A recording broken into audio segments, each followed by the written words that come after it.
me Tiago. I don't know who's Marco. I just hit this lotto. I'm building up my cargo. Assalamualaikum warahmatullahi wabarakatuh. Perkenalkan, saya Cindy Afrikasari, NPM 1804021005. Di sini saya akan menjelaskan mengenai materi komunikasi interpersonal dalam komunikasi bisnis. Jadi, apa sih komunikasi interpersonal itu? Komunikasi interpersonal adalah komunikasi yang dilakukan dalam suatu hubungan interpersonal antara dua orang atau lebih, baik secara verbal maupun nonverbal, dengan tujuan untuk mencapai kesamaan makna. Kemudian, elemen dalam komunikasi interpersonal itu yang pertama ada sumber penerima. Komunikasi interpersonal melibatkan minimal dua orang, di mana masing-masing pihak ini dapat berperan sebagai sumber, yakni membentuk dan mengirimkan pesan, dan juga berperan sebagai penerima. Yang kedua ada pesan. Dalam komunikasi tatap muka, kita mengirim dan menerima pesan serta menegosiasikan makna yang diperoleh dari komunikasi interpersonal melalui pengiriman dan penerimaan pesan verbal maupun pesan nonverbal. Yang ketiga ada encoding, decoding. Encoding ini adalah tindakan memproduksi pesan seperti menulis dan berbicara. Sementara decoding ini adalah tindakan memahami pesan seperti mendengarkan ataupun membaca. Yang keempat ada media atau channel. Media yang dimaksud ini adalah media yang digunakan untuk menyampaikan pesan yang menghubungkan sumber dan penerima. Yang kelima ada gangguan. Secara teknis, gangguan adalah segala sesuatu yang mendistorsi sebuah pesan. Gangguan dalam suatu komunikasi juga bisa disebut sebagai hambatan komunikasi.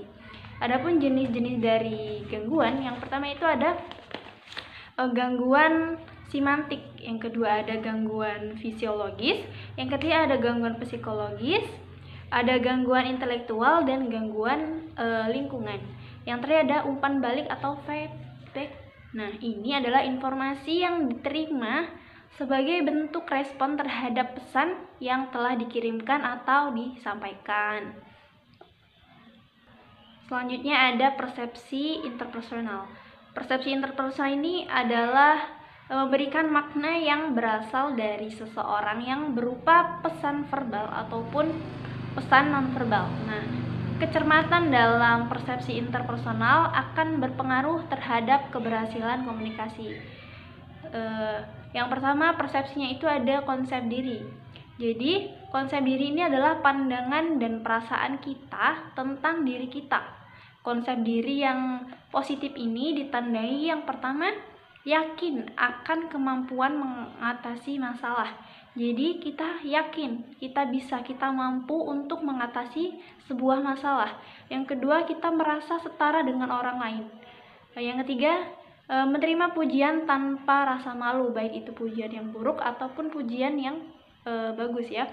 Yang keempat, menyadari bahwa setiap orang mempunyai berbagai perasaan, keinginan, dan perilaku yang tidak seluruhnya disetujui oleh masyarakat. Yang terakhir, mampu memperbaiki dirinya karena dianggap mengungkapkan aspek-aspek kepribadian yang tidak disenanginya. Persepsi yang kedua ada atraksi interpersonal. Nah, ini adalah kesukaan pada orang lain, sikap positif, dan daya tarik seseorang. Komunikasi interpersonal dipengaruhi atraksi interpersonal dalam hal penafsiran pesan dan penilaian. Nah, penafsiran pesan dan penilaian ini pendapat dan penilaian terhadap orang lain tidak semata-mata berdasarkan pertimbangan rasional. Saat menyukai sesuatu, maka orang akan cenderung melihat segala hal yang berkaitan dengan hal-hal yang positif, begitupun sebaliknya. Kemudian pengaruh kedua itu ada efektivitas komunikasi. Komunikasi interpersonal ini dinyatakan efektif apabila pertemuan komunikasi ini merupakan hal-hal yang menyenangkan.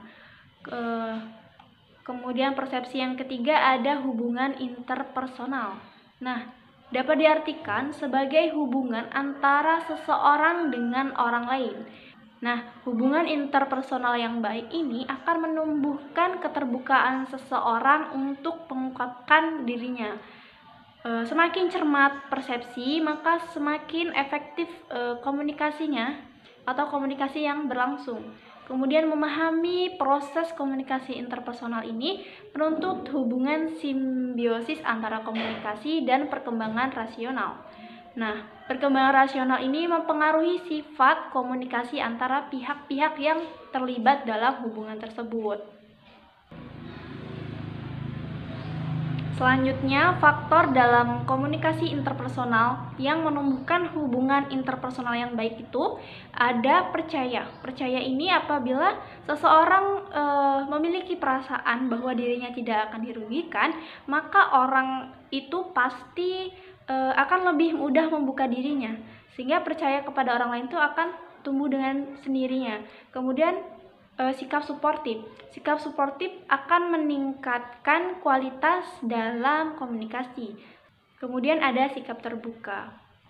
Nah, sebenarnya apa sih tujuan dari komunikasi interpersonal ini? Yang pertama itu ada belajar. Komunikasi interpersonal ini membuat orang dapat belajar memahami orang lain secara lebih baik. Jadi kita dapat memahami apakah dia ini orangnya bagaimana atau gimana gitu. Yang kedua, membina hubungan. Dengan adanya komunikasi interpersonal ini akan membina hubungan kita dengan orang lain menjadi baik. Yang ketiga, mempengaruhi. Nah, komunikasi interpersonal ini dapat mempengaruhi sikap dan perilaku orang lain. Selanjutnya, membuat presentasi lisan. Nah, membuat presentasi yang baik bukan hanya menyampaikannya dengan baik, tetapi juga melibatkan pengembangan strategi yang sesuai dengan audiens dan tujuannya. Nah, berisi konten yang bagus dan mengatur materi secara efektif atau perinci. Selanjutnya ada jenis-jenis presentasi. Yang pertama ada presentasi informatif, yaitu mengajarkan sesuatu atau memberikan informasi kepada audiens. Yang kedua ada presentasi persuasif. Ini adalah mengajak atau memotivasi audiens untuk mengubah cara pandang atau cara berpikir mengenai sesuatu. Nah, memberikan informasi dan bukti adalah hal yang penting dalam jenis presentasi. Selain itu, pembicara harus membangun citra baik dengan terlihat kredibel dan simpatik terhadap kebutuhan audiens. Selanjutnya, presentasi menceritakan diri sendiri. Menceritakan diri sendiri ini merupakan salah satu tahapan dalam wawancara kerja ya. Tujuannya itu untuk menentukan apakah orang tersebut bisa diterima atau tidak dalam pekerjaan itu. Saat menceritakan diri sendiri, tunjukkan bahwa kita merupakan kandidat yang dicari oleh perusahaan tanpa terkesan dilebih-lebihkan dan terlalu mengada-ngada. Selanjutnya, komponen apa saja sih yang ada saat menceritakan diri sendiri? Yang pertama itu biodata diri kita sendiri. Yang kedua, latar belakang pendidikan kita. Kemudian hobi kita. Nah, tujuannya itu untuk mempelajari proses mental seseorang, seperti bagaimana cara berpikir dan alasan mengapa seseorang melakukan hal tersebut.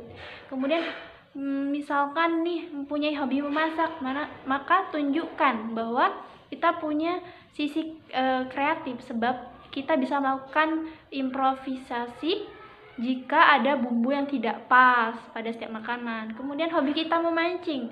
Nah, ini memperlihatkan kepribadian seseorang yang penyabar dan fokus, karena kalau kita mancing itu kan harus benar-benar fokus.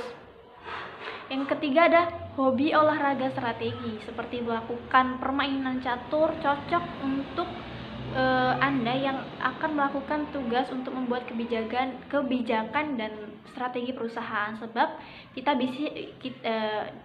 bisa berpikir secara strategis.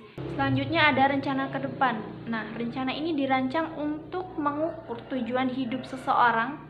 Jawaban terhadap rencana di masa depan dirasa bisa memberi sedikit bayangan ya terhadap tingkat loyalitasnya. Nah, yang harus dilakukan itu punya mimpi yang tinggi, ambisius namun realistis. Kemudian tunjukkan bahwa kita memiliki rencana berkembang terkait jenjang karir dalam perusahaan. Kemudian antusiasme dan optimis tentang masa depan. Yang terakhir ada kekurangan dan kelebihan. Saat menjabarkan kelemahan ini sebaiknya disertai dengan cara pemecahannya agar jawaban pemecahan masalah dapat memberi kesan bahwa kita merupakan seseorang dengan problem solving yang baik. Saat menjabarkan kelebihan pun sebaiknya ditambahkan juga beberapa pengalaman yang pernah dialami dengan kelebihannya tersebut. Sekian materi dari komunikasi interpersonal. Apabila ada kesalahan dalam penyampaian, saya mohon maaf. Saya akhiri. Wassalamualaikum warahmatullahi wabarakatuh. They say you too tired though, but I think that I love you. Mama, party girl, she just want